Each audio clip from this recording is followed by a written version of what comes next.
botoak. Alkatetza dekretuen kontu ematea orduen, ez dago arazorik, ez da? Bale, horrengo puntua. Lemoako udalaren bideak argitzeko kontratuaren kontratazio espedientea, dokumentazioan eskuratzeko eskaera, servicios urbanos de limpieza y acondicionamientos SL merkataritza sozietateak egin zeula. Bale, hemen, apirilak 15ean zeulak eguen eskaera. Solicita al Ayuntamiento de Lema lo siguiente: el acta de la mesa de contratación que indique las valoraciones y los criterios utilizados para puntuar la documentación de los sobres B y C y acceso a la memoria técnica del otro licitador. Claro, begitu zanean dokumentazioa beste enpresak traeko medioambientalek ukiten dagoena da konfidentzial dokumento bat. Orduen, traeko zaten dagoena da dekosan 7 puntuetatik único ez dekona konfidentzialtasunik da sistemas de control de planificación. Beste guztiek, plan básico de limpieza viaria, plan de información y concienciación, personal, medios materiales, plan de sostenibilidad eta fichas de documentación, horri konfidentziala direz, horrik ezin direz konpartitu. Orduen, indirez informe pare bat, eta gelditu dena da, fecha 2 de mayo del 2025, se emite informe de la parte del técnico de Administración General Municipal en el que se expone lo siguiente sobre información solicitada. La documentación solicitada por Servicios Urbanos de Limpieza y Acondicionamientos SL se encuentra disponible en el expediente de contratación. En lo que respecta a la solicitud del acceso a la memoria presentada por Traeco Medioambiental, se deberá tener en cuenta lo previsto en la declaración confidencial presentada por esta mercancía en el sobre A. Propuesta de acuerdo, que es lo que tenemos que votar. Estimar parcialmente la solicitud de acceso a la información pública presentada por parte de Servicios Urbanos de Limpieza y Acondicionamiento SL en fecha 15 de abril del 2025, con número de registro de entrada 1269.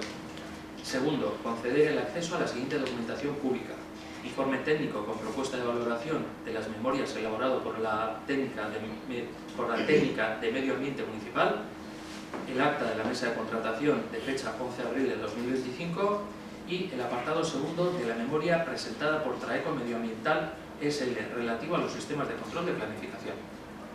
Vale? Osea, que hori buskatu den dugune da hori dokumentazioa partekatu aldugune daz. Vale? Aldeko botoak.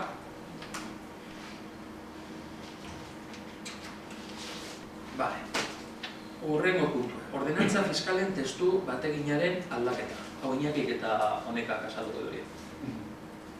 Bueno, esto principalmente consiste en la actualización de la normativa de las ordenanzas fiscales con las nuevas normas forales. Se han metido algunas nuevas normas. También se han modificado algunas de las ordenanzas y principalmente se ha modificado la ordenanza de vehículos de tracción mecánica y se quedan exentos de pago las personas con discapacidad entre un 35 y un 65%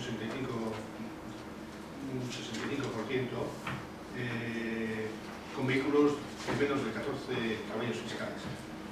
También quedan exentos las personas con más del 65% que tengan un vehículo adaptado para sillas de ruedas al que tenga más de 14 caballos fiscales.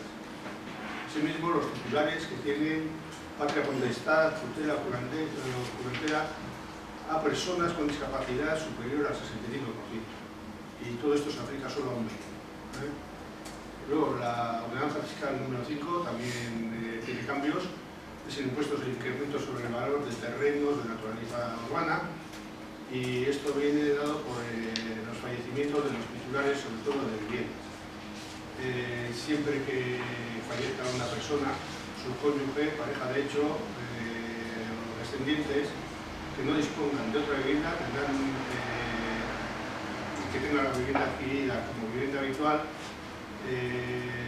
y estén empadronados 5 años, los últimos 25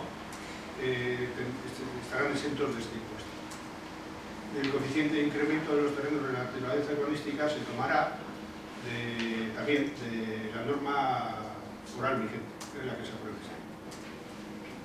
Luego, la ordenanza número 6, el impuesto de construcciones, instalaciones y obras. Aquí había antes varios tipos y solamente se puede tener uno, entonces se va a establecer una cuota fija del 5%, una única. Lo que pasa es que luego se meterán modificaciones que harán que sean distintas.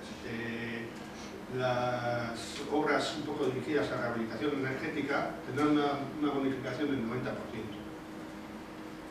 Las viviendas de protección pública del 50%. Las obras de limpieza, pintura, restauración de fachadas y tal, a instancias de particulares, esas tendrán el 65%. O sea, hay una cuota única a la cual se le aplica estas bonificaciones, en lugar de haber tres cuotas. Y luego está la ordenanza número 11, que es la del Servicio Público de Recogida de Ganado Incontrolado y Animales, que la comenta Umeca, que es la que ha trabajado. Udalonek tasak ezarri eta eskatzen ditu inolako identifikazio hori gabe udalerrian zehar azken abiltzan kontroli gabeko abereak biltzeagatik eta era berean galdutako, abandonatutako, etxeko animaliak biltzeagatik, bilketa zentroan edukitzeagatik eta arbaitaritza zerbitzuak emateagatik sortutako gastuengatiko tasak ezarri eskatuko ditu. Gainera, animaliak txakurrak PPP direzenean lizentzia bat atera behar da eta txartela bat ere bai eduki behar da. Eta hau bai, tasa batzuk hau egiteko bai, tasa batzuk esarri eta eskatuko dira. Orduan, tasa hauek izango lirateke. Aberen bilketaren kostua, langileen gastuak, 12 euro eta 78 zentimo. Joan etorritako gastuak, 24 zentimo kilometro baterako. Materialak, edardoak eta ziringak eta beste gauza batzuk, 50 euro eta 13 zentimo. Abereak emantentzeagatik, hemen desberdintzen da abere heldua. Abere heldua 12 euro eta 78 zentimo egunero. Eta abere gaztea 6 euro eta 37 zentimo. Eta gero, baldutako etxeko animalien bilketaren kostua, hauek izango ziren, hemen, ja badakizu izan orain, kinkokan zerbitzua emoten da udalari, eta kuota hauek beraiek esandakoak dira. Zortxiretak artean, ateratzea txakurra edo beste animali bat biltzeko, astelehenetik ostiralera, 94 euro eta 70 zentimo. Eta premiazko ordutegian ateratzea, 179 euro eta 40 zentimo. Txakurren egonaldia eguneko, 21 euro eta 78 zentimo. Katuen egonaldia eguneroko, 15 euro eta 73 zentimo. Amorruaren txertoa, 25 euro, parasitoak kentzea 15 euro eta 73 zentimo, mikrotxispa jartzea eta pasaportea egitea, 48 euro eta 50 zentimo. Eta gero, hautzutzeko bakuntza, arra bada, txakurra arra bada, 300 eta 2 euro eta 50 zentimo, eta txakurra enea bada, 1 eta 91 euro eta 50 zentimo. Eta gero, PPP lizentzia egitea, 11 euro. Hori izango zirene tasak.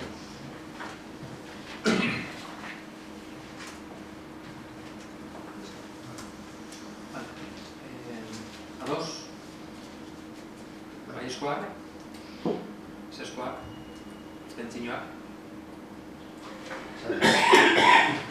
Jaso duen informazioa zerenean eta dugu izan azarra.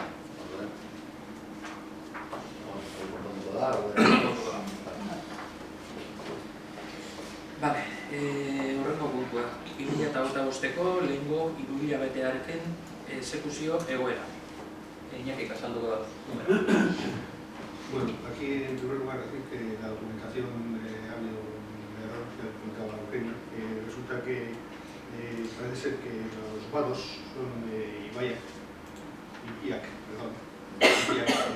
y el Libi se ha metido mal, se ha metido como vados, pero bueno, total es exacto. Entonces, pues bueno, el tema de ingresos al final nos queda 1.045.665,06. de los 4.993.000 que teníamos, y gastos, hasta el momento, el primer trimestre, tenemos gastados 836.377 y comprometidos 952.416, de los 4.976.000 que tenemos listos.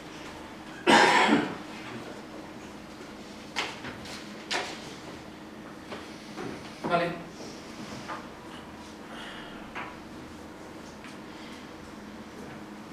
Horrengo puntue, katuen koloniak etikoki kudeatzeko protokoloaren onarpena. Honekak azalduko da. Vale, barkatuz, nik erderaz daukate protokoloa, eta erderaz egiten nola puntu hau. Hay una ley, la 7/2003 de ámbito estatal, que establece que las funciones entre las funciones de la administración local se encuentra la gestión de las colonias felinas, debiendo desarrollar programas para la gestión de las mismas en los que se incluyan varios protocolos y considerando que esto hay que llevarlo a cabo, hemos preparado este protocolo. Uno de los objetivos es el control poblacional mediante el método CER o CES, que es captura, esterilización, retorno o suelta, el estado de salud de las colonias y los animales, la alimentación y la higiene de los lugares donde se alimentan estos animales, estos gatos, y la adopción. Dentro del protocolo hay diversos protocolos de actuación. Se establece el protocolo CER, el protocolo sanitario para la atención de gatos heridos o enfermos, el protocolo de acogida, el de adopción y el de actuación ante gatos perdidos o abandonados. Además, se establece el censo de gatos comunitarios y las colonias, indicadores y objetivos del programa, control de colonias y puntos de alimentación, autorización a personas alimentadoras, la comunicación, la sensibilización y la formación y actuación ante conflictos. En cuanto más o menos las cosas sobre el alcance de este protocolo, iría desde la identificación de los gatos, el censo que ya hemos comentado, la estrategia de esterilización de los animales, la adopción, control del abandono y la cría, control sanitario, ya también hasta el número de gatos que forman parte de una colonia, los movimientos de estos gatos, si pertenecen a una colonia, a otra, quién se hace cargo. Luego también, en cuanto al control y responsabilidad, el control de las colonias recae sobre el ayuntamiento, pero el ayuntamiento puede suscribir convenios con asociaciones para la gestión y el control de las mismas. Y bueno, esto es un poco, ya os digo, el protocolo lo que hace es establece más o menos cómo hay que gestionar estos animales que están en colonias, cómo hay que gestionar las propias colonias y qué hay que hacer pues, cuando aparece un gato con algún síntoma de enfermedad, dónde hay que acudir, cómo hay que hacerlo, y es más o menos eso, no es más. Está ya traducido en euskera, entonces lo que no sé es creo que en euskera a mí me lo han enviado hoy, entonces se os enviará también más. Vale, aldezko botoak, ezezkoak, abstentzioa, esan duzule. Vale, horrengo puntuak. EAJ-PNV-en Euskaraldiaren adierazpen instituzionala. Rakelek izango da. Irakurriko zuet. Dagoeneko ateioka dago Euskaraldiaren 4. edizioa. Hasi gara Lemoako kaleetan, aho bizi eta berarek txapak ikusten. Elkar mugituz egingo dugu da edizio honetarako aukeratutako lerroa. Egingo dugun hori izango da gure herrian Euskararen erabilera areagotzea, ariketak irauten duen 11 egunetan. Baita ostean etorriko diren egun guztietan ere. Lemoako udal batzaren izenean animatu gura ditugu lemoaztarrak Euskaraldian parte hartzera, eta Lemoako Euskaraldiaren batzordeak antolatu dituen ekitaldietan parte hartzera. Lemoan ere elkarrekin egingo dugu Euskararen herria. Euskatuko dugu, aldezko botoak, batez. Vale, bederatzigarren puntue, EH Bilduren 2025ko 17M-ko deklarazioa.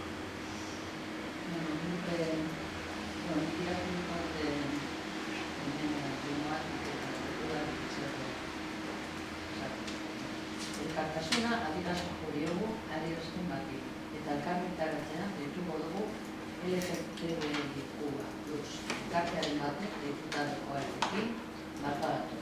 Ezagutzen den, fobiaren edozein salaketa gaitzetzeko gure udalen aurrean. LGTBIQ+ fobiaren edozein salaketaren aurrean, LGTBIQ+ kolektiboaren egin ditzakeen mobilizazioa bat egiten du. Bereziki, sentiberak izango gara eta erreazionatuko egingo dugu LGTBIQ+ kolektiborekiko edozein borrotu diskurtsoaren aurrean. Gure eskumen arabera LGTBIQ+ pertsonen eskubidean babestuko ditugu, eta bereziki trans pertsonen haien ikusgarritasuna laneratzea eta transizio prozesurakako zailtasunei buruzko informazioa eta laguntza bultzatuz. LGTBIQ+ kolektiboari aplikatzen dizkioten legeak behar bezala betetzeko prestakuntza eta sentsibilizazioa emango diogu gure administrazioetako langilei, baita udaltzaingoei ere. LGTBIQ+ politika integralak garatuko ditugu LGTBIQ+ elkarteekin batera. Fobiare aurre egiteko lan eta koordinazio maila eraginkorra bat formalizatzeko eskatuko diogu Legebiltzarrari eta Eusko Jaurlaritzari.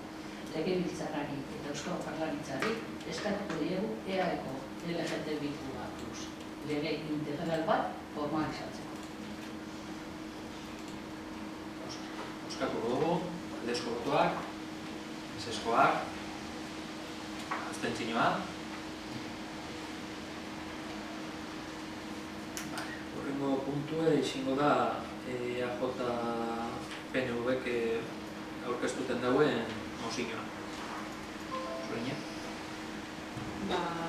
Maiatzaren 17an LGTBI+ fobiaren aurkako nazioarteko egunean, homek gaixotasunen nazioarteko sailkapeneko bere zerrendatik homosexualitatea ezabatu zuen eguna ospatzen da.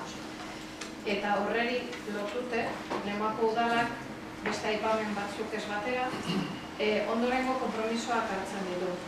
Adierazpen batekin, elkartasuna adieraztea eta gure udalen aurrean gaitzespen kontzentrazio batera deitzea ezagutzen den edozein LGTBI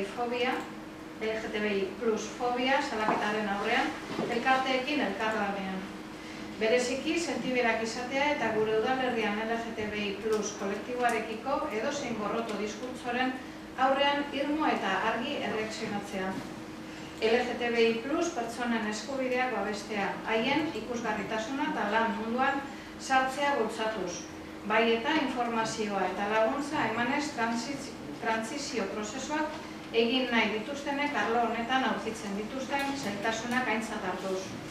LGTBI+ politika integralak garatzea, LGTBI+ elkarteekin elkarlanean eta LGTBI+ pertsonen errealitateari buruzko sentsibilizazio kanpainak bultzatzea batez ere maiatzaren 17an eta ekainaren 28an. Gure administrazioetako langile guztiek gai honetan trebatzea eta sentsibilizatzea LGTBI+ kolektiboari aplikagarri zaizkion legeak behar bezala bete ditzaten.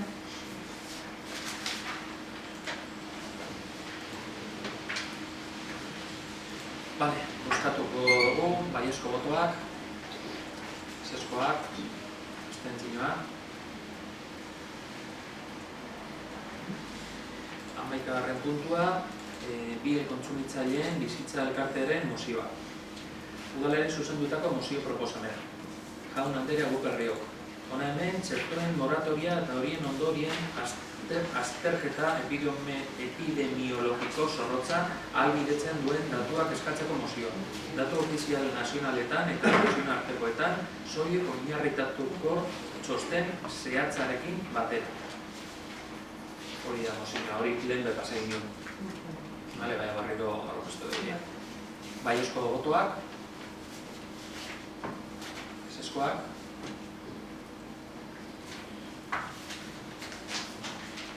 Bale, urrungo puntue moteak. Bai, nigo zabi lehenengokoa.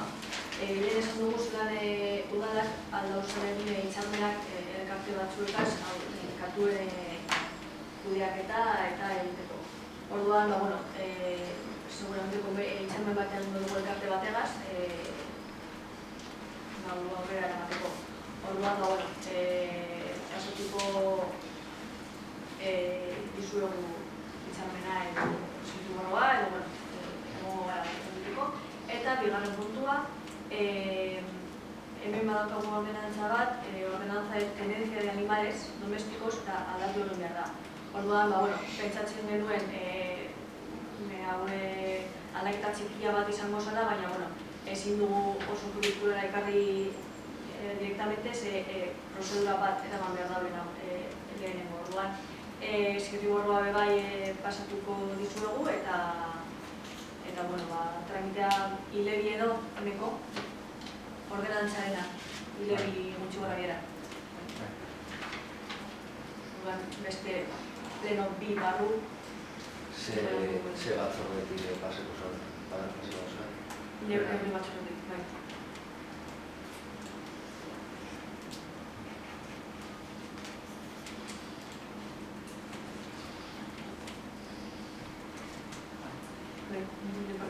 Alderditik gazte planan datak eta datu dizela. Data barritiz maiatzak 16 eta 23, da Kotxepinen, arrazistiko usterdiena. Beste alde batetik, Kotxepineko zerbitzua urte bateko prorroga monjako. Eta beste puntu bet, lan eskaintza publikoa. Urtetan doaz, administrari bat, TAG eta ingurumen teknikari bat. Urren bastean edo abizeko da kontratazio maia egiteko. Principios horrik. Eta gero, 13. puntua, eskaera eta itaunak, Sosa, Maien. Jake Kotxepinea zizan erbaiten, ze pasatu de Kotxepinea, atzo edo araño lapurketa... Bai, lapurtu ende hori eta esalei jentak egitun dagoela telefonotik bat ikusi dagoela musikaz eta hori, eta ondino ertzainak hori ez dozku ezer hori segir esan, baina periodikoen irakorri dugu. Pertsona bixin zela, gazte bi, eta ertzaino esanean ikusi zeu zelaan kulturguneko gauzaka. Batxikotik dut izan. Baina ertzainak hori izan. Osea, lapurtuko Kotxepinen... Eta bertan egitezian musika entzuten. Musika tope. Alde batetik eskerrak, zizik eran gauzek... Baina, arbietika eta... Bezalatik... Arbeitzela. Gauz... Nunga pasar nada, ez? Bai. Ezkenean ez dakit egia horren alde dauen, ez dakit. Kotxe deskontrola. Eta ez da jarrepen ez dugu egiten, ez? Azkenean ertzaina ikusi duzun lesbe azkenengo dietan topera da elementik eta... Baina, Bale, espadago zerri hau, eskerrik asko, lan ediko. Bale? Argazki atatengo zer euskara. Igual behan atarako batean, hola nakotxo ezabatua. Zuek izango. Ito, ostetzen emetan horrek tiene